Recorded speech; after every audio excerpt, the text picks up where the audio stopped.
हूं आपके साथ सपना मद्देश और आप देख रहे हैं नर्मदा की पुकार। तो चलिए शुरुआत करते हैं आज की बड़ी खबर से। तिरुपति विहार कॉलोनी को लेकर आगर नगर परिषद मौन, रहवासी पानी के लिए भटक रहे दर दर। आगर मालवा मध्य प्रदेश के मुख्यमंत्री शिवराज सिंह चौहान बड़े बड़े वादे कर मंच से घोषणा करते हैं कि हर गांव, हर घर तक कोई भी व्यक्ति बिजली और पानी से वंचित नहीं होगा। हर गांव, हर घर तक बिजली पानी पहुंचाया जाएगा।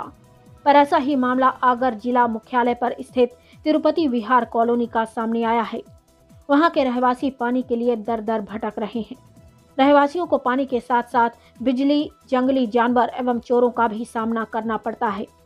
यहाँ के रहवासी असुरक्षा से काफी परेशान हैं। जब कॉलोनी के रहवासियों के द्वारा सूचना मिलने पर दैनिक नर्मदा की पुकार समाचार पत्र की टीम ने तिरुपति विहार कॉलोनी के रहवासियों की समस्या जानी। रहवासी जगदीश गिर गोस्वामी द्वारा बताया गया कि नगर परिषद आगर द्वारा कॉलोनी की और कोई ध्यान नहीं दिया जा रहा। रहवासी जगदीश गिर गोस्वामी ने बताया कि आज दिनांक तक भी भूखंडधारियों से प्लॉट खरीदने पर नियम से अधिक चार्ज लिया जा रहा है। वहीं पानी की कोई व्यवस्था नहीं। पानी के लिए नल नहीं है, सिर्फ टंकी बनाई गई है, वह भी दिखावे के लिए बनाई गई है। रहवासियों को पानी के लिए 400 रुपए में टैंकर डलवाया जाता है और कहीं गरीब परिवार रह रहे हैं, वह टैंकर भी नहीं डलवा पाते। उन्हें पीने के पानी के लिए भी दर दर भटक कर कहीं समस्याओं का सामना करना पड़ता है। वहीं कॉलोनी में स्ट्रीट लाइट नहीं होने से रात्रि के समय अंधेरा छाया रहता है और कॉलोनी एक तरफ होने के कारण रात्रि के समय जंगली जानवर, कुत्ते, कोयरा, बिच्छू एवं चोरों का डर रहता है। वहीं कॉलोनी में कई जगहों पर नालियों के चैम्बर बड़े बड़े हैं और उन्हें भी खुले होने की वजह से कई बार छोटे छोटे बच्चे चैम्बर में गिर गए और उन्हें गिर जाने से चोटें भी आईं और चैम्बर से जानवर को आने का भी डर रहता है, जिसको लेकर रहवासी काफी परेशान हैं। अगर कल चैम्बर में बच्चों के गिरने से कोई बड़ा हादसा होता है तो इसका जिम्मेदार कौन होगा? नगर परिषद आगर, जिला प्रशासन या जनप्रतिनिधि? जबकि तिरुपति विहार कॉलोनी आगर नगर परिषद का एक अंग है। यह वार्ड क्रमांक 17 सर गणेश दत्त शर्मा इंद्र वार्ड का हिस्सा है। आगर मालवा से अंकित दुबे। मेन कॉलोनी की समस्या है कि इसको कॉलोनी में सेप्टिक टैंक नहीं है, ड्रेनेज की समस्या है और कॉलोनी के अंदर है ना आए दिन असामाजिक तत्व जो घूमते रहते हैं और दिन दहाड़े कॉलोनी के अंदर चोरियाँ हो रही हैं, दिन में ही बाइक उठा ले जाते हैं।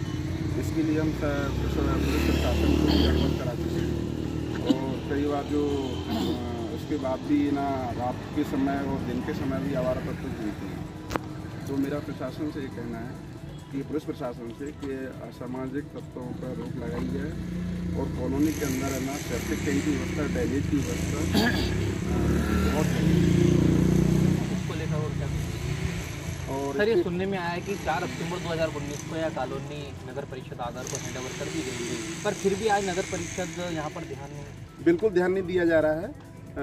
मतलब नगर पालिका के द्वारा कोई भी है ना सुविधाएँ नहीं दी गई हैं। पूरी कॉलोनी के अंदर है ना ड्रेनेज की समस्या, सेप्टिक टैंक की व्यवस्था, गार्डन की व्यवस्था, स्ट्रीट लाइट की व्यवस्था और आए दिन लाइट बंद होती रहती है ना, ट्रांसफार्मर जलते रहते हैं, तो कोई भी ज़्यादा ध्यान नहीं दिया।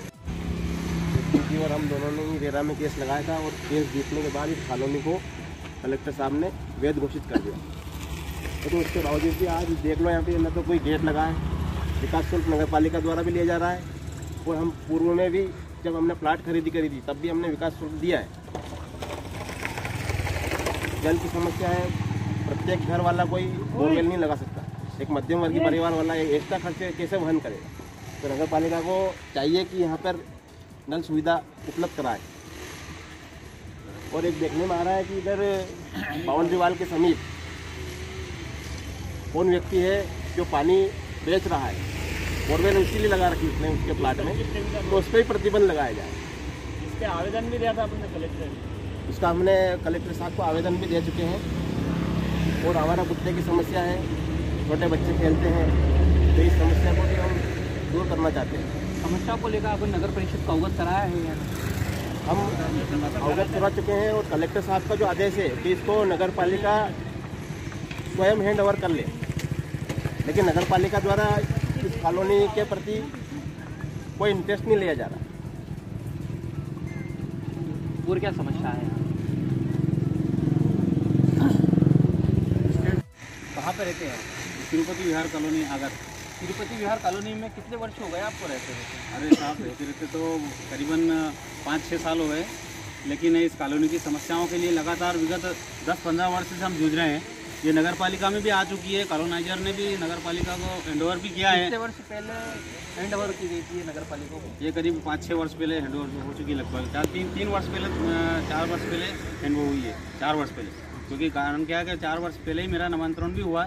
उस वक्त भी, इससे पहले भी हमारे 2 व्यक्तियों ने मिलकर हमने इसके लिए काफ़ी प्रयास किया, और अभी भी वर्तमान में हैंडओवर होने के बावजूद भी, जैसे मोदी जी का कहना है कि स्वच्छ भारत होना चाहिए, लेकिन हमारे स्वच्छ भारत हमारे इस नगर पालिका में दिख रहा है। यहाँ की सारी नालियाँ डैमेज हो चुकी है, स्ट्रीट लाइट नहीं है। इसके बाद यहाँ पे गार्डन ऐसी स्थिति है कि यहाँ बच्चे खेलने के लिए कहीं बाहर जा नहीं सकते। गार्डन की स्थिति देख लो तो ऐसा कोई कचरा का डब्बा बना हुआ है, इस प्रकार से बना हुआ है। तो हम तो ये निवेदन करना चाहते हैं प्रशासन से, नगर पालिका से, कि हमारी कॉलोनी को भी स्वच्छ और सुंदर बनाया जाए। और अभी वर्तमान में नगर पालिका के द्वारा या किसी के द्वारा ये पोल वगैरह यहाँ निकाले तो चाहे जो निकाल के चाहे जहाँ गाड़ रहा है, मतलब यहाँ पर कोई देख रेख करना, देखने वाला कोई भी नहीं है। वो कहते हैं नहीं कि टकेसर बाजी टकेसर खा जा, इस प्रकार का काम यहाँ पर चल रहा है। कोई कुछ भी आ जाता है। अभी वर्तमान में बीच में कुछ समय पहले एक सर हमारे इंजीनियर साहब है यहाँ पे, ये पास में इनके घर पे सामने से ही बाइक चोरी हो गई। कारण क्या कि अंधेरा रहता है पूरी कॉलोनी में, कोई देखने वाला नहीं है, कोई भी आकर अंदर घुस जाता है, कुछ भी वारदात कर जाता है। अगर आपने नगर परिषद के सीएमओ साहब या अगर जिला पंचायत जिम्मेदार जो अधिकारी है उन लोगों से चर्चा की है? हाँ, चर्चा पहले भी गए थे, लेकिन फिर भी हम इस मीडिया के माध्यम से और उनके पास भी जाएंगे और उनको अवगत करा रहे हैं। और हम चाहते हैं कि अच्छे से अच्छे यहाँ का विकास हो, थोड़ा ये कॉलोनी को सुंदर बनाए। जिस प्रकार के शरीर में कई प्रकार का अंग होते हैं, तो हमारी तिरुपति विहार कॉलोनी भी एक आगर नगर का एक अंग है, तो उसकी ओर भी ध्यान दिया जाए। इसको हैंडओवर कराने के लिए एक तो लगातार 5 वर्ष से कॉलोनी के हैंडओवर कराने के संबंध में हमारा कॉलोनाइजर के खिलाफ केस चला था। तो इसके लिए हम भोपाल रेरा से भी अप्रोच करवाया, भोपाल तक भी गए और वहाँ पर भी केस चला। इसके बाद वहाँ से आदेश हुआ था, यहाँ पर रोक भी लग गई थी कॉलोनी के निर्माण पे। इसके बाद फिर कलेक्टर साहब को आदेशित करा, और आदेश होने के बाद कलेक्टर साहब ने जो अपने जो विकास शुल्क है उसका भी आदेश आया था कि विकास शुल्क नहीं लिया जाए, इसके बावजूद भी लिया जा रहा है। विकास शुल्क कितनी ज़्यादा ली जा रही है? 15 रुपये स्क्वायर फीट से ले रहे हैं, लेकिन हमने तो दी है, और देने के बाद हम ये चाहते हैं कि अब कम से कम काम तो हो, यहाँ का विकास तो हो। लेकिन ऐसी कैसी इस कॉलोनी की देखरेख करने वाला कोई नहीं है। ये मतलब निराश्रित है कॉलोनी।